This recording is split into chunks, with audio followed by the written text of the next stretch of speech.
নারীদের সম্পর্কে একটা গুরুত্বপূর্ণ তথ্য কি জানেন? যে আপনি তাকে যা বলবেন সে আস্তে আস্তে তাই হতে থাকবে। কি বিশ্বাস হচ্ছে না? এই যেমন ধরেন আপনি তাকে বললেন যে তুমি দেখতে কিন্তু ভারী মিষ্টি, তখন সে পরিপাটি হয়ে নিজেকে আরো গুছিয়ে রাখা শুরু করবে। আপনি যদি তাকে ভালো বলেন সে আরো ভালো হতে থাকবে। আপনি যদি বলেন যে তোমার মনের মধ্যে অনেক মায়া, ভালোর জন্য তুমি নিমেষেই যে কোনো কিছু কুরবানি দিতে পারো, তখনও সে সেটা রপ্ত করতে শুরু করবে।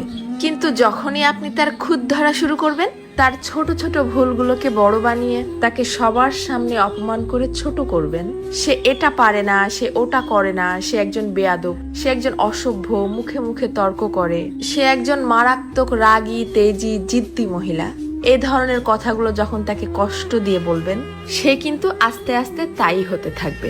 কারণ তখন সে ইতোমধ্যেই জেনে গেছে যে আমার আর ভালো কিছু প্রকাশ করার মতো কিছু নেই। সবার সামনে যেহেতু আমি খারাপ হয়েই গেছি, তো আরো খারাপ হয়ে যাই, তখন আর সে কোনোভাবেই কারোর সামনে নিজেকে সঠিক প্রমাণ করার প্রয়োজনীয়তা অনুভব করবে না। সে ধরেই নিবে যে কেউ আমাকে ভালো বললে ভালো, আর না বললে আরো ভালো। কে বুঝলো বা বুঝলো না এটা নিয়ে আর মাথায় ঘামা